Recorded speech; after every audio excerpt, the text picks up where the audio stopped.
Hello, welcome to the news at 6 on Human Rights Radio 101.1 FM, Abuja. I am Inyene Ibang, and here are the headlines. United States to repatriate Nigeria's $500 million looted funds. Twin blast at mosque in northern Nigeria kill at least 24.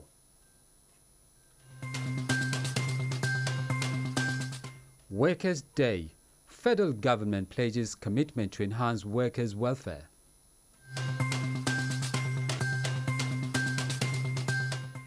And in sports, NFF to receive FIFA $2 million advance for Super Eagles. Stay tuned as we bring you details of this and more.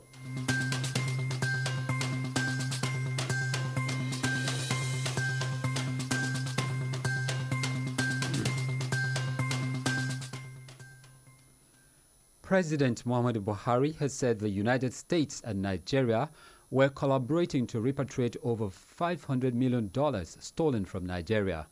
President Buhari made the announcement at a joint press conference with Donald Trump after a meeting of the two leaders at the White House. He said the funds were stashed away in banks across the world. Developmental and humanitarian partnership is a basic economic framework for engagement to countries. Nigeria's trade volume with the United States stood at $6.07 billion United States dollars according to 2016 statistics and comprised $4.76 billion United States dollars worth of Nigerian export to the United States and $1.894 billion United States dollars exports to Nigeria. We urge greater effort to increase these figures substantially. We thank the United States government very much for cooperation we have received in our effort to recover stolen funds. Our two governments have put the machinery in place for their respective attorney generals to collaborate in ensuring the return to Nigeria of over $500 million United States dollars of looted funds siphoned away in banks around the world. Buhari said his team and that of Trump discussed issues relating to security, trade, governance, human rights, and humanitarian crisis. Police say at least 24 worshippers have been killed in an attack on a mosque in northern Nigeria. Adamawa State Police spokesman Othman Abubakar says an explosion occurred during prayers Tuesday afternoon, and many people died as they fled and were caught by a second blast. Abubakar said the scene in Mubi has been cordoned off by anti-bomb squads and security personnel. Local residents said they saw a young man wearing a suicide vest entering the mosque with the worshippers. Boko Haram extremist group has been blamed for the attack. Nigerians have called on President Muhammadu Buhari to use the opportunity of his official visit to the United States to solicit the needed support to end the perennial killings across the country. Those who spoke with us urged the president to be sincere on the state of affairs in Nigeria to enable him get the right help. President Muhammadu Buhari being in America today is a very good development. What I expect from him as a leader of Nigeria today is for him to sit down with President Trump and see how they can decide on how to end whatever crisis is developing in Nigeria. Boko Haram issues, to the herdsmen crisis, to the kidnapping and whatever you see around Nigeria. Basically what the president should be asking from the US is sincere and robust collaboration, wherein if they have opportunity of sending, even if they're troops or whatever, they can send in some intelligent persons from America come into this Nigeria and see how they can spend some very long time here and see how they can end this menace. And basically what the president should be doing is they should be able to tell American government the basic truth of what it is that's actually happening. We shouldn't hide anything from them, what it's happening and all that. If you go there and begin to tell them things that are not really what it is, because we have our terrain, we have our particular situations, we have the basically know the major causes of this crisis. I think if they do that, to be able to tell American the basic truth of what it is, America will be able to see how they can assist us. As far as security business is concerned, I believe that is something that involves money. It's not something that you just talk and walk it over. It involves money for you to acquire a lot of gadgets to stem down this insecurity issue. So I believe government of Nigeria and the US should dwell about this, and if there is any way the US can come to Nigerian aid and bring some of their fighter jets in free of charge, not so much money, so that the African counterparts about people will not be dying. Let us sweep away the lip services. Let's come to the nitty-gritty. If the U.S. can assist, not by giving by the right and taking with the left, let them come at this point to salvage a lot of things in Nigeria and stem down this hooliganism stuff in Nigeria. The president has actually not done much even in his own level because due to his body language. In advanced democracies, you see where the president promptly reacts to issues. But in our country, Nigeria, you see that the president, his body language towards the crisis that have engulfed our country is not that encouraging to me. I feel the president should, first of all, lay down the platform. His body language should speak that he's against what is happening, not only coming on air or through his media aid to say, I totally condemn what has happened in Benue, but also the president should show interest by at least visiting those places, because I see this crisis as something that are preventable, and I think Donald Trump should ask him to reveal to him his plans towards ending the Benue crisis and other crises that have engulfed our country. Buhari's visit comes after the Nigerian government paid the United States government $496 million for the acquisition of 12 Super Tucano fighter jets. The jets are to be used by the Nigerian Air Force in the ongoing military operations against the Boko Haram insurgency in the northeast. The federal government says it is committed to the enhancement of workers' welfare and prosperity for all citizens in the country. Minister of Labour and Employment Chris Ngige stated this on Tuesday as Nigeria marks the 2018 Workers' Day. Ngige said the workers should use the occasion to recollect on the positive outcomes of the organized labor's struggle for better working conditions and decent work environments. He called for continued support for the success of the administration of President Muhammadu Buhari for the development of the country. 1st of May every year is marked Workers' Day. As workers mark the day, the need for both public and private establishments in the country to accord high priority to the welfare of workers in the various organizations have been stressed. In an interview with Human Rights Radio correspondents in Abuja, workers said a conducive working environment must be provided to enable workers demonstrate their intellectual capacity. The minimum wage is low, it's not good, it should be increased and all that. But first and foremost, I would advise Nigerian workers, the empathy to work. Nigerian workers should know that if you're working for government, you should put in your best. You don't just come in there and just take salary and then go away, because there are situations all over the country wherein you go to a specific workplace and then you don't even see staff that's supposed to be working there and all that. I think that's basically what it is. If they're able to put their acts together and they're able to actually do the job that they are employed to do, and then the government too should be able to sit down and give them what they want to make their lives better. Challenges in Nigeria presently is so enormous. We all know the fact. What the workers are pushing for us to make an estimate is not far-fetched. And I believe at the same time, if the government can hack into this, I think it will make progress for the Nigerian workers. Because if you look at the foodstuff in the market, a lot of foodstuffs are very costly now. But workers' salaries are still the same. Then when you go to the educational aspect again, more especially like the private school, even the government schools these days, you see how they try to make things a little bit different. Because if you are now asking workers to still remain in the same pedestrian on salary grades, and other sectors are going higher and higher and nothing is working, then you are not doing any good to the entire working strength. And so I believe government should look into that direction and make things reasonable. Looking at the situation in the country, if you look at the standard of living, that is the economic level of the country and what the Nigerian worker is collecting, it's nothing to write home about. Actually, if you look at the minimum wage and the high price of foodstuff, you find out that the worker at the end of the month has nothing to show. If you even pay the necessary bills, the average worker in Nigeria cannot do that. Even though I don't so much believe in the increase of minimum wage, because I feel the more you increase the minimum wage, the farmer will also add the price to his farm products, the driver will also increase the transport fare and other things like that. All I think is that the government should bring out an economic blueprint that is going to be sustainable and that is going to see that the price of food products and other things in the country are down. I think if that is done, even if the worker is collecting 18,000, I think it will be able to sustain him. Workers' Day is a celebration of the labor force across the globe, owing to the key role they play in national development. In a related development, Speaker of the House of Representatives Yakubu Dogara says the House is ready to pass the minimum wage bill as the National Assembly awaits the executive to forward the bill for upward review. Dogara, in a statement to mark the 2018 Workers' Day celebration, reiterated the desire of the House to provide a better life for workers. The Speaker said he was not unmindful of the struggles and hardship faced by Nigerian workers in their daily lives. He expressed optimism that the federal government's Committee on Minimum Wage, currently conducting public hearings across the 6 geopolitical zones in the country, would soon conclude its assignments. He said a new national minimum wage bill would be transmitted to the Parliament by the President.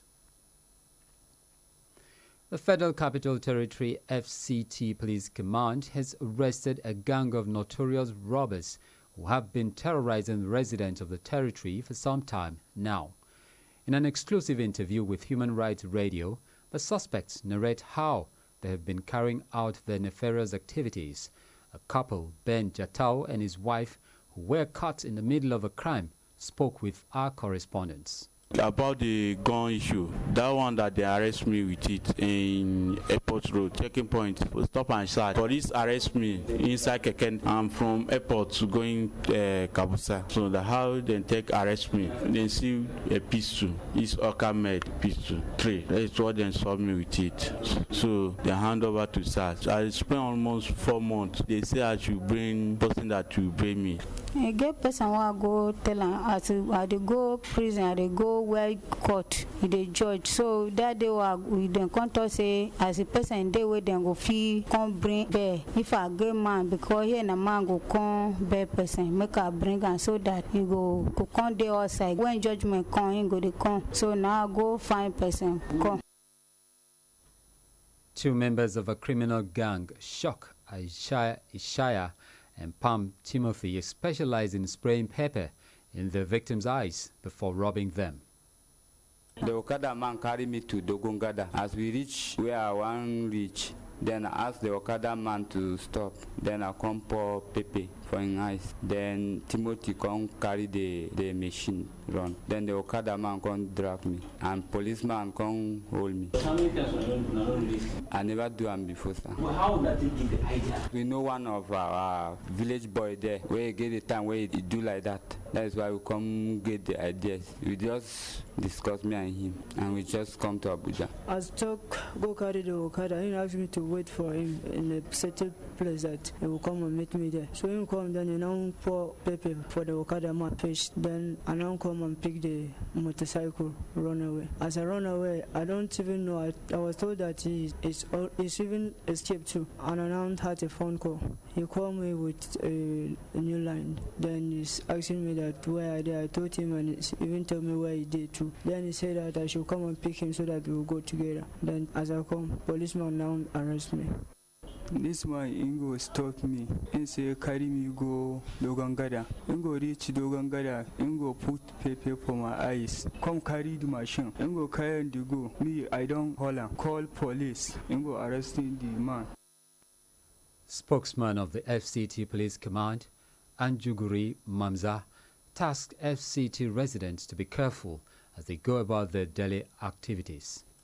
The FCT Police Command is committed to the protection of lives and property, and the command has deployed adequate measures to safeguard lives and property to fulfill its mandate to members of the public. Today you can see the command made a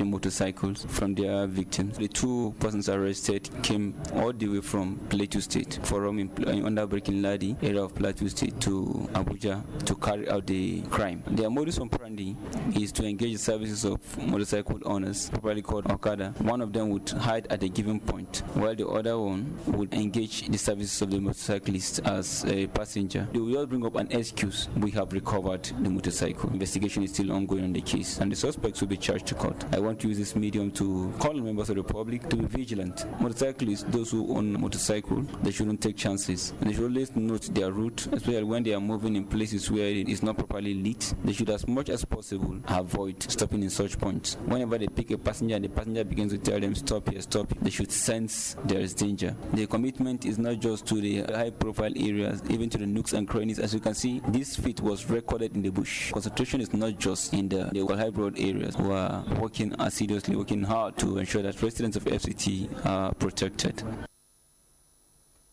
The federal government has directed the National Agency for Foods and Drug Administration and Control, NAFDAC, to ban with immediate effect further issuance of permits for the importation of codeine as active pharmaceutical ingredient for calf preparations. Minister of Health Professor Isaac Adewale made this known in his office in Abuja on Tuesday. He said that the directive became necessary due to the gross abuse codeine usage has been subjected to in the country. NAFDAC was also directed to fully regulate and control the manufacturing, distribution and sale of drugs, including inspection at points of entry of drugs, drug products and food for compliance with the new directive.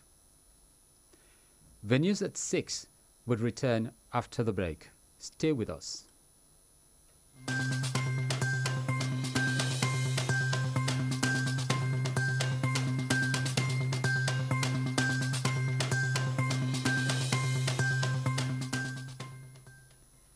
You're still listening to the news at 6 on Human Rights Radio 101.1 FM, Abuja.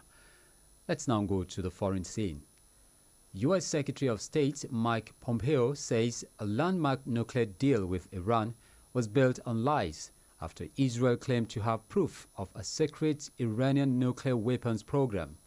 Pompeo said documents revealed by Israel's prime minister were authentic. Analysts said they show nothing new, highlighting that concerns over Iran's nuclear ambitions led to the 2015 deal. U.S. President Donald Trump, who opposes the accord, has until 12 May to decide whether to abandon it or not. Other Western powers, including signatories Britain and France, say Iran has been abiding by the deal and it should be kept. Israeli Prime Minister Benjamin Netanyahu on Monday accused Iran of conducting a secret nuclear weapons program dubbed Project Ahmad and said it had continued to pursue nuclear weapons knowledge after the project was shuttered in 2003. We now go to sports, where President of the Nigeria Football Federation, NFF, Amaju Pinnick, has said the football body is to be given $2 million advance by FIFA towards preparations for the two Super Eagles for the Russia 2018 World Cup next month. FIFA will also give other 4 African football federations a $2 million advance each to pay player bonuses before the tournament. The Confederation of African Football (CAF) says the agreement for Egypt, Morocco, Nigeria, Senegal and Tunisia will help settle beforehand a question of bonuses. The 32 federations sending teams to the World Cup get $1.5 million each from FIFA to prepare, plus at least $8 million in prize money after the tournament. The winner will get $38 million. CAF said money disputed previous World Cups affected badly the image of African football, with a considerable impact on team performances. That's the news, but before we go, let's bring you a quick reminder of our top stories. United States to repatriate Nigeria's $500 million looted funds. Twin blast at mosque in northern Nigeria kill at least 24. Workers' Day. Federal government pledges commitment to enhance workers' welfare. On the foreign scene, U.S. says Israel's Iran documents show nuclear deal was built on lies. And in sports, NFF to receive FIFA $2 million advance for Super Eagles. That's the news at 6 from Human Rights Radio 101.1 FM Abuja. Many thanks for staying with us. I am Inyene Ibanga.